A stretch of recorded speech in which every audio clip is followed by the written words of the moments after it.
Breaking news చూస్తున్నాం. ఇది బహుశా పొలిటికల్ ఆఫర్లలోనే గ్రేటెస్ట్ ఆఫర్ అవ్వడం ఖాయం. ఢిల్లీలోని రాజకీయ వర్గాల్లో, పాత్రికేయ వర్గాల్లో అయితే జరుగుతున్నటువంటి చర్చలు, వినిపిస్తున్నటువంటి వాదనల ప్రకారం తెలంగాణకు చెందినటువంటి ఒక మాజీ మంత్రి బీజేపీలో చేరేందుకైతే సానుకూలత వ్యక్తం చేశారని తెలుస్తున్నది.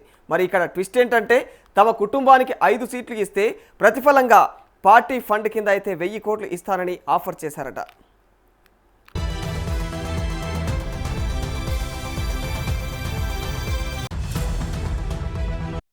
సాధారణంగా రాజకీయాలలో పార్టీ అగ్రనాయకులు ఆశావాహులకు ఆఫర్లు ఇస్తుంటారు. కానీ తెలంగాణకు చెందినటువంటి 100 కోట్ల వ్యాపారాలు నిర్వహిస్తున్నటువంటి ఒక మాజీ మంత్రి ఏకంగా ఢిల్లీ బీజేపీ పెద్దలకు బంపర్ ఆఫర్ ఇచ్చారు.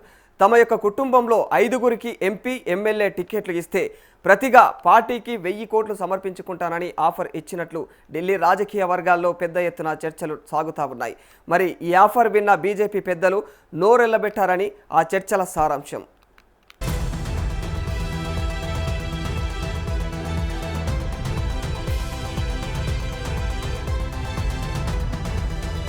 అయితే ఈ బిగ్ ఆఫర్ను అంగీకరిస్తారా లేదా అనేది వచ్చే ఎన్నికల నాటికి కానీ తెలియదు. కానీ మరి ఢిల్లీ పాత్రికేయ రాజకీయ వర్గాల్లో మాత్రం ఇది హాట్ టాపిక్గా మారిపోయింది.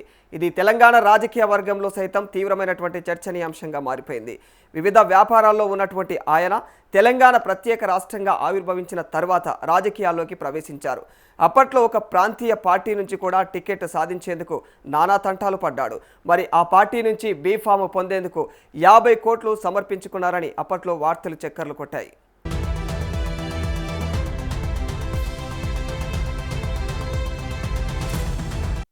ఇక ఎన్నికల్లో గెలిచిన తర్వాత అనేక పదవులు కూడా చేపట్టారు. మంత్రిగా సైతం పనిచేశారు.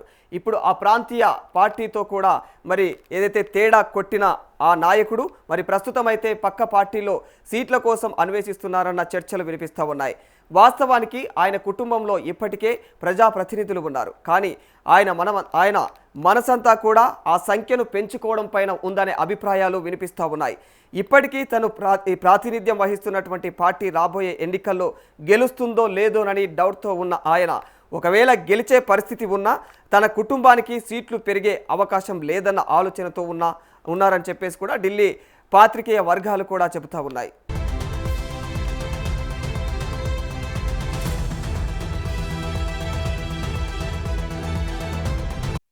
ఇదే సమయంలో మరో ప్రాంతీయ పార్టీలో ఏకంగా అధ్యక్ష పదవి కోసమే ప్రయత్నాలు చేశారని మరో కథనం కూడా వినిపిస్తూ ఉన్నది. మరి అక్కడ నుంచి కూడా సానుకూల స్పందన రాకపోవడంతో ఏకంగా జాతీయ పార్టీని టార్గెట్ చేసుకున్నారని కూడా ఢిల్లీ పాత్రికేయ వర్గాల్లో బలంగా వినిపిస్తున్నది. ఈ మధ్య ఢిల్లీ పెద్దలతో కూడా కుటుంబంతో సహా వెళ్ళి కలిశారు. అయితే ఇందుకు ఎవరినీ మధ్యవర్తులుగా పెట్టుకోకుండా నేరుగా కాంటాక్ట్ అయ్యారన్న వార్తలు బయటకు పొక్కుతా ఉన్నాయి.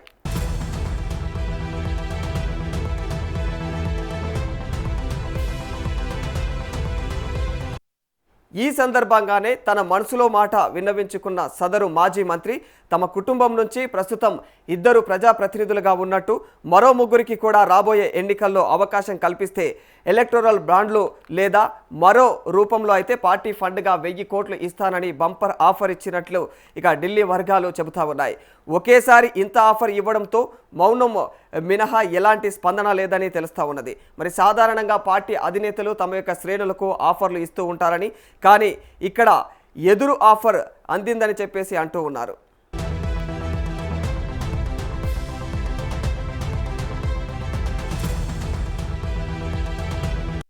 వ్యాపారాలు, రాజకీయ నేపథ్యం ఉన్నటువంటి కుటుంబంలో ప్రస్తుతం ఇక యజమానితో పాటుగా కూడా ఆయన అల్లుడు ప్రజాప్రతినిధులుగా ఉన్నారు.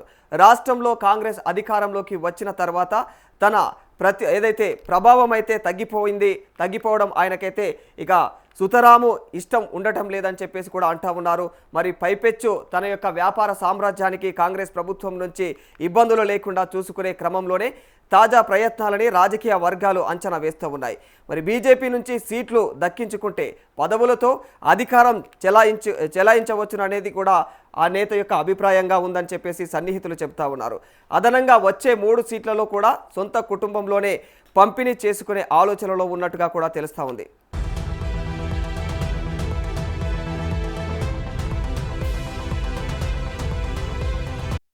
ఇక ఇంట్లో పెద్దావిడకు కూడా ఏదో ఒక కార్పొరేషన్ పదవి దక్కకపోతుందా అని చెప్పేసి అనుచర వర్గాలైతే చర్చించుకుంటా ఉన్నాయి. మరి పార్టీ ఫండ్ కోసమే 1000 కోట్లు ఇచ్చేందుకైతే సిద్ధపడ్డారంటే మరి ఇక ఎన్నికల్లో గెలుపు కోసం 5 సీట్లకు గాను ఒక్కో సీటుకు కనీసం 500 కోట్ల వరకు కూడా ఖర్చు పెట్టుకోగల సామర్థ్యం ఆయనకు ఉందని రాజకీయ వర్గాలు అంటున్నాయి. గత 2 ఎన్నికల్లో కూడా డబ్బులు విచ్చలవిడిగా వెదజల్లి విజయం సాధించాడని, మరి మున్ముందు కూడా ఇదే రీతిన వెదజల్లుతారని చెప్పేసి ఆయన మనసు తెలిసిన వారు వ్యాఖ్యానిస్తూ ఉన్నారు.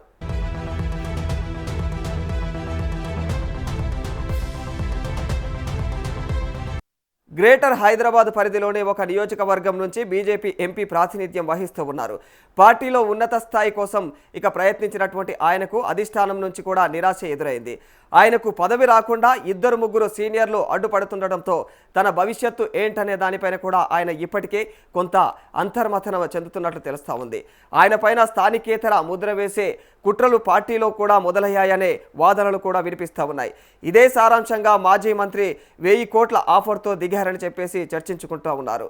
మరి తనకు కేటాయిస్తే గెలిపించుకు తీసుకువస్తానని ప్రస్తుత ఎంపీ స్థానికేతరుడు అంటూ కూడా ప్రచారం మొదలుపెట్టారు.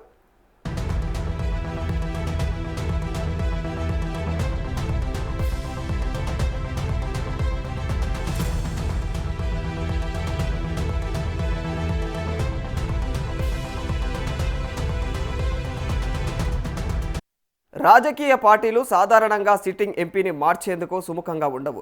ఎలాంటి వివాదాలు లేనప్పుడు, ప్రజాదరణ ఉన్న సమయంలో ఆయనకే మళ్ళీ బీఫామ్ ఇచ్చేందుకే తొలి ఆలోచన చేస్తారు. ఇవన్నీ తెలిసి కూడా మాజీ మంత్రి పట్టు ఏదైతే వదలని విక్రమార్కుడి మాదిరిగా అయితే ఢిల్లీలో లాబింగ్ మొదలు పెట్టారని ఢిల్లీ పాత్రికేయ వర్గాలు చెప్పుకుంటూ ఉన్నాయి. మరి పార్టీ రాష్ట్ర చీఫ్ లేదా బీజేపీ కేంద్ర మంత్రికి కూడా ఆయన పాత్ర లేకుండా మరి ఈ వ్యవహారాన్ని అయితే నడిపిస్తున్నారని చెప్పేసి అనుకుంటూ ఉన్నారు. మొత్తానికి ఈ ఆఫర్ నిజమే అయితే అది మునుపెన్నడూ ఎవరు కూడా ఎవరికి ఇవ్వనిదని రాజకీయ వర్గాలు వ్యాఖ్యానిస్తూ ఉన్నాయి.